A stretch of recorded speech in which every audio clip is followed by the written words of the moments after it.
Yung mga katambay at good afternoon, good afternoon, good afternoon, good afternoon, good afternoon, good afternoon, at good day all. So, yun ang oras pala natin ay 1 o'clock na ng hapon. Sa petsa na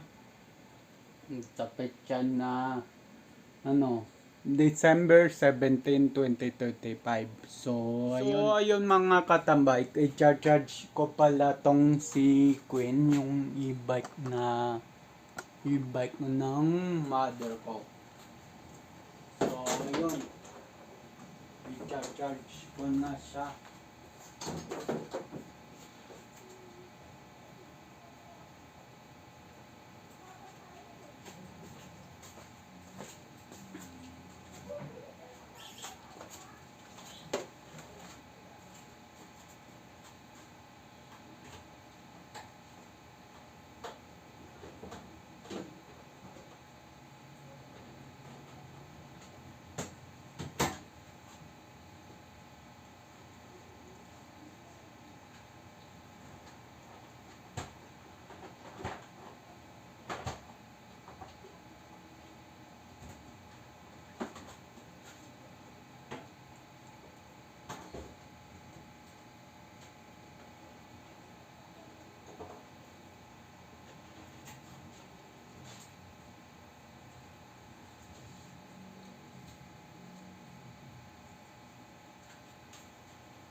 So, ayun, naka-charge na siya.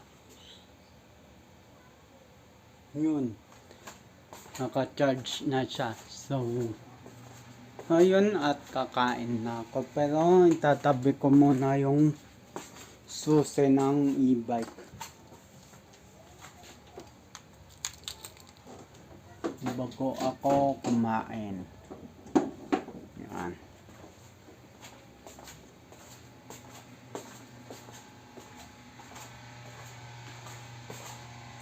So, yung isang e-bike, si Big Pig, ay nilabas ko. Patayin ko lang electric fan kasi maingay.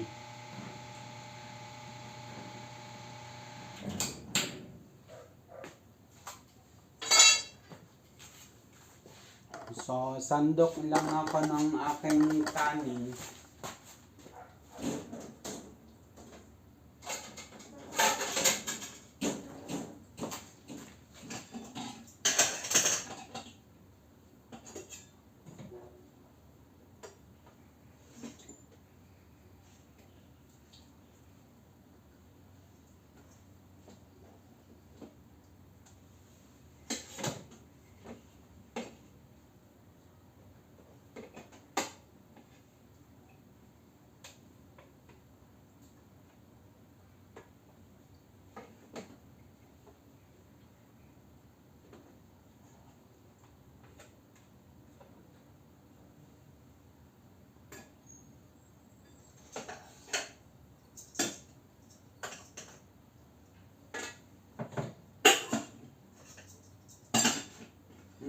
Bakit ko pinasok ang init na to?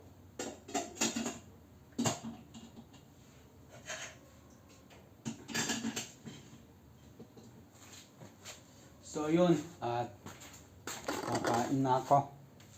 Dito ko sa pwesto ko sa dulo. And then yung ulam, wala na akong ulam.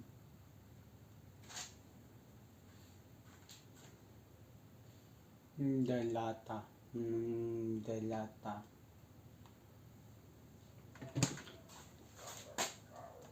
Wala kahit ano. Okay lang. May ulam naman ako. Ito. Tapos ito. Dagdagan ko lang tong Mang Tomas. Yan. Actually nga, kahit Mang Tomas na ulam ko, sapat na yan.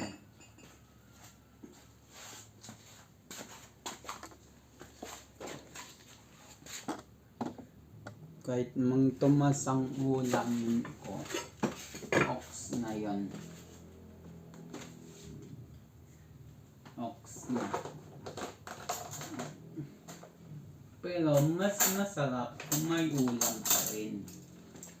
Pero kung wala naman, bakit ka magreklamo kung wala talaga?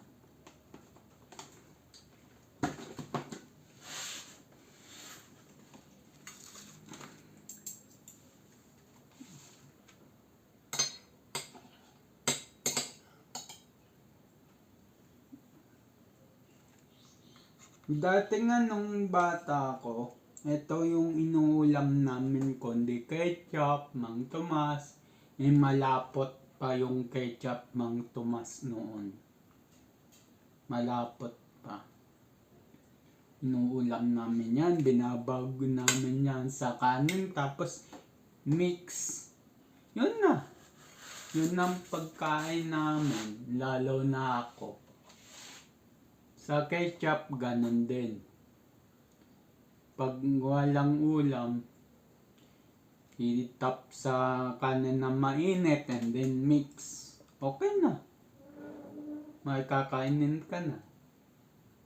Ganun kami dati nung araw.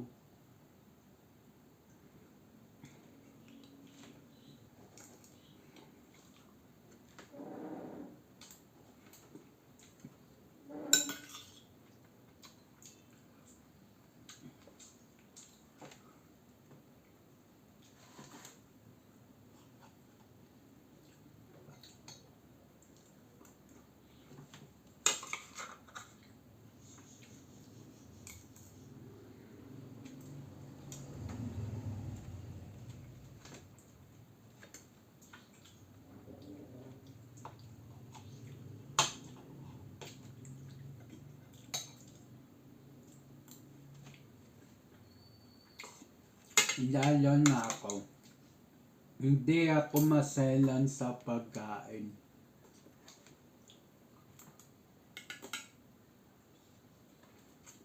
Ngayon, mga ibang kabataan ngayon, pag walang ulam, magrereklamo. Kami, nung araw, gumagawa kami ng paraan kung paano kami makakakain. Minsan nga dumating sa point na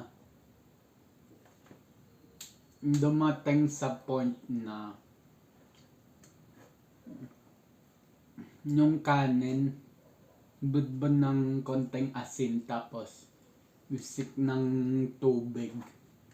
Yun lang. Una, tapos pangalawa yun, yung kanin tapos ikutan ng Mang Tomas kaya ketchup, haluin. Yun na. Okay na yun, busog na kami dun. Ngayon, mga kabataan ngayon, Diyos me, pagka walang ulam, magrereklamo. Yung iba, nagpo-post sa social media.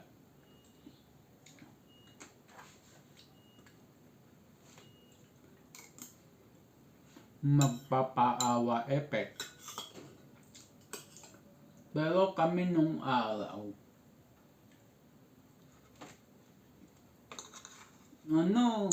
pagka halimbawang walang wala kami.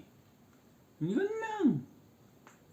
Hindi ko naman sinasabi na parati kaming wala nung araw. Maliliit pa kami. Pero may times na may dumadating sa amin na times na walang wala at meron.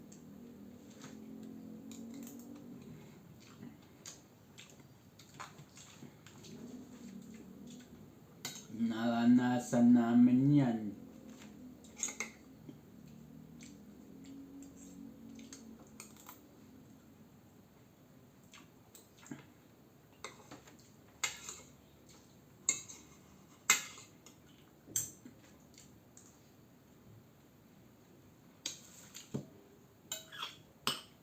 Naranasan ko pa nga na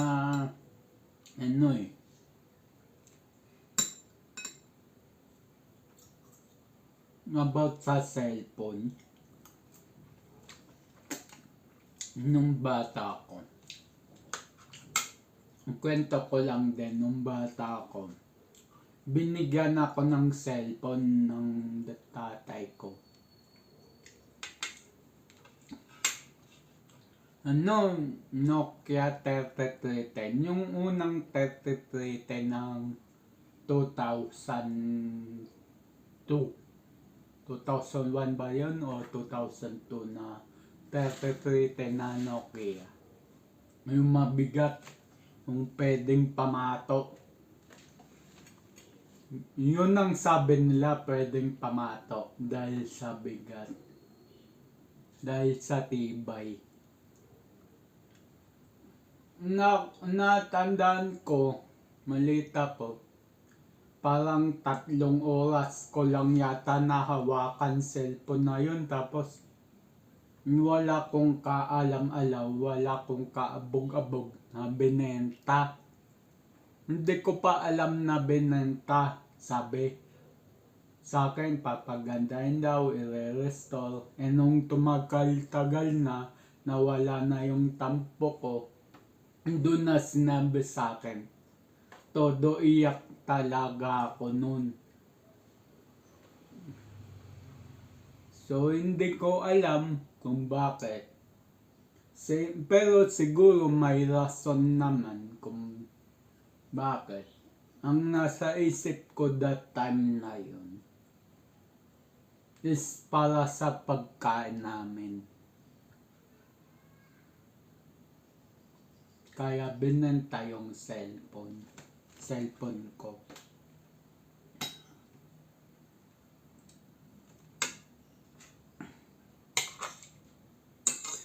Ang naging sunod ko ng cellphone doon is Nokia 8210. Yun na naging pangalawang cellphone ko. Yung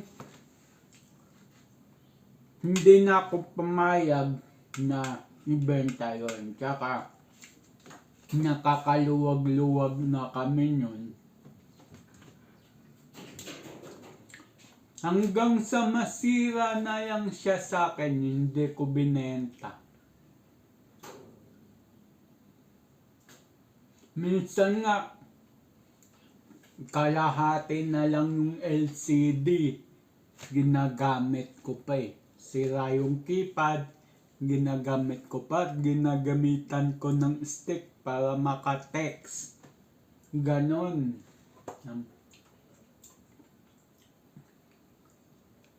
Siguro pagkatapos ng 8210, doon ako nakatikim ng slide up na my phone. Doon ako nakatikim. Yun ang kauna-unahang cellphone na nahawakan ko. Yung my phone na maliit, yung slide up. Tapos sunod-sunod na yun.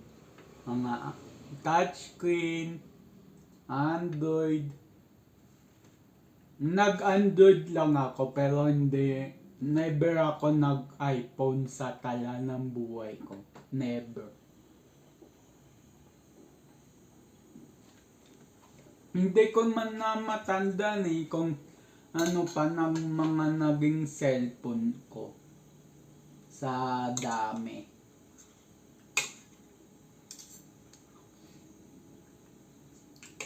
Kasi nga dati,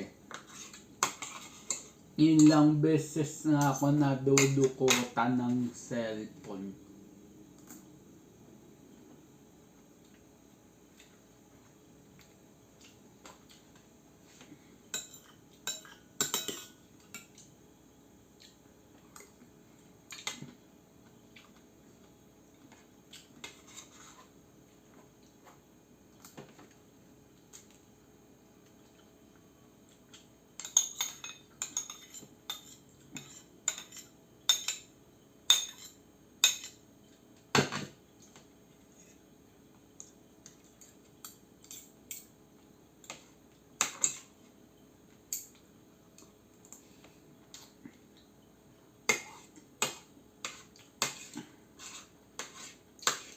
Ang tingin ko guys,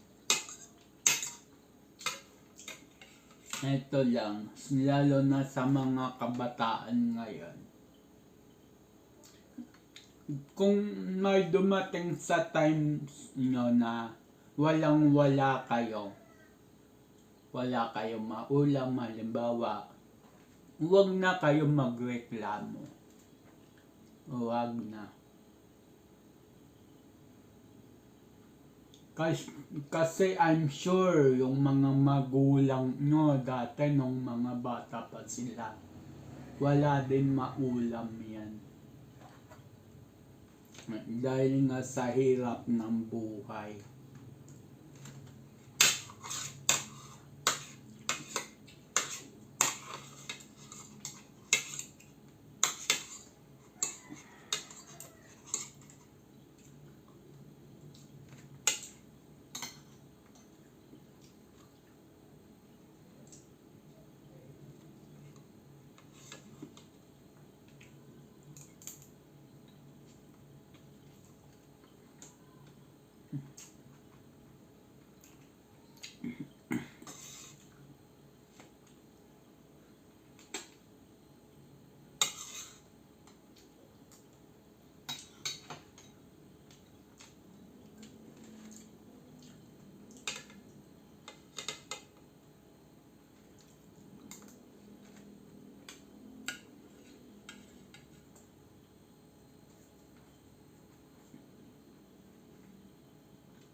So, yun. Sa mga batang 80s, 90s dyan, makaka-relate sa kinekwento ko. Tsaka sa mga magulang dyan, makaka-relate sa kinekwento ko.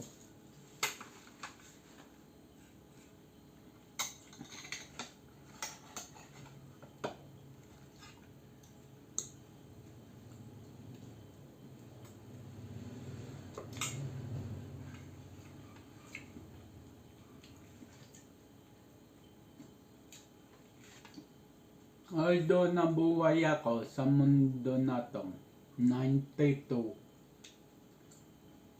Pero naranasan ko rin yun yung minsan walang maulam.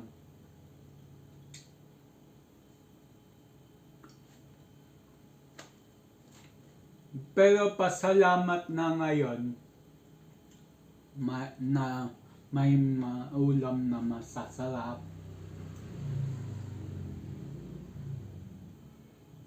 Mas pasalamat pa tayo. Pero kung wala naman, bakit ka magrereklamo? Sanay ka na sa buhay mahirap.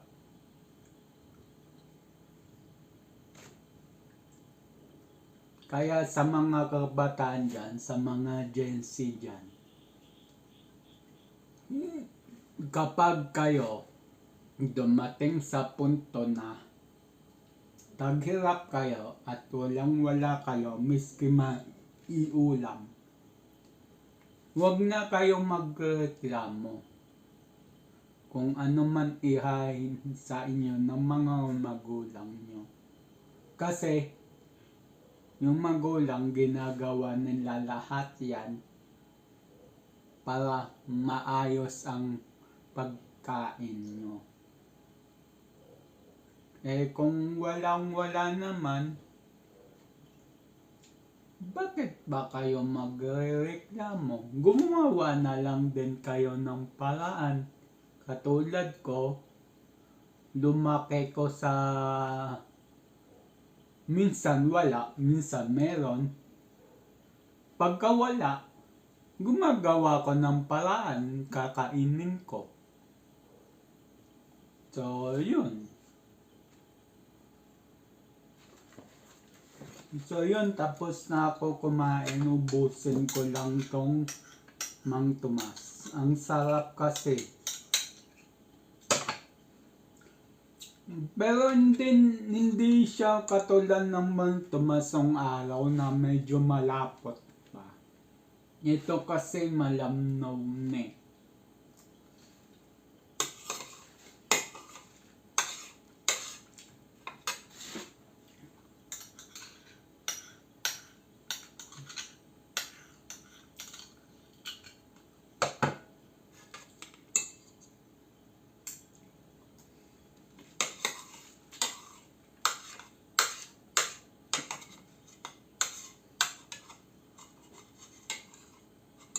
Ba-comment nga sa baba mga katambay.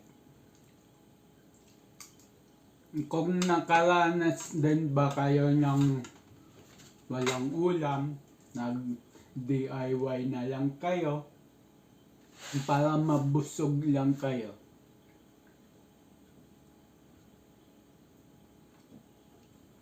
So, ayun.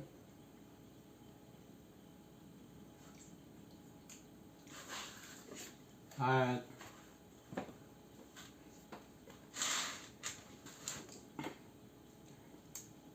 so yun, tapos na ako kumain.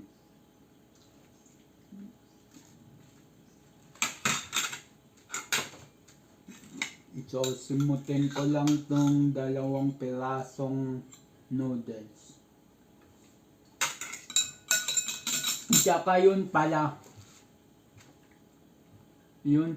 wala sa mga Gen Z ngayon. Kahit isang butel ng kanin, dapat nyo pa rin ubusin kasi kada butel mahalaga sa atin yan. Sa mga Gen Z ngayon, wala nang ganun hindi na uso yung ganun.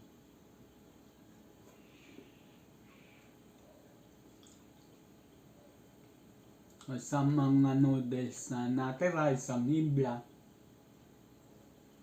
sa mga butel ng bigas kahit isa, o kahit ano man, pagkain na kahit butel man, dapat nyo pa rin ubusin kasi parte yun ang pinagpaguran ng magulang. So, ayun, at mag-uulong na uli ko tapos na akong kumain.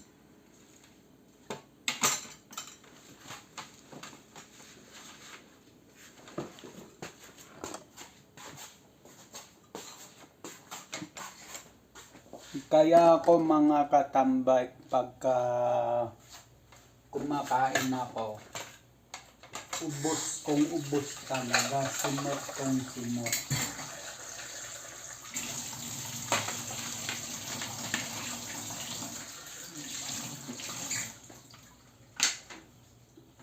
So, ulong na ako, unahin ko tong takip ng Tupperware.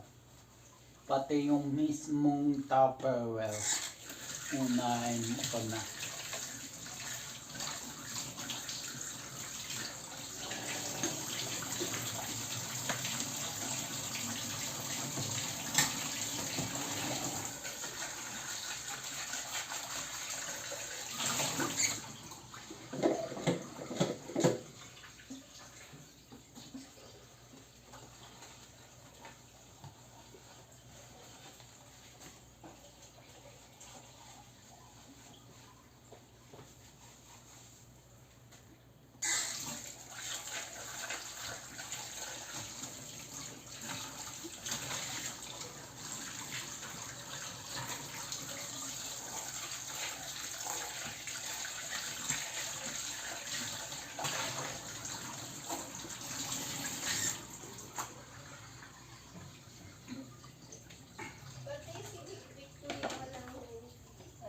Meron. Kaya nilabas ko na. Pwede pa ate. Sige. Tapusin ko lang itong malalaki. Ay, hindi mo na. Sino mamadali na yan? Ayan,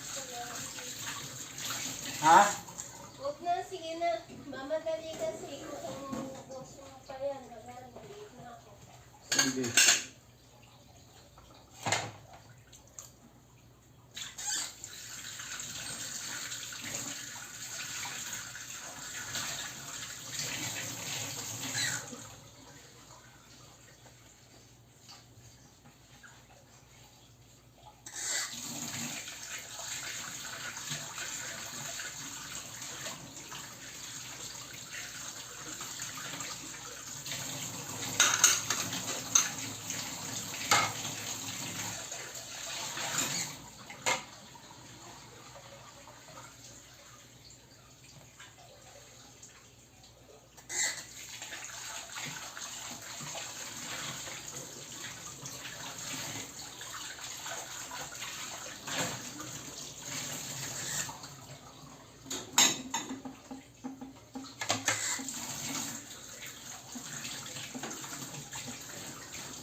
Excuse po.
ayun mga katambay, tapos na ako.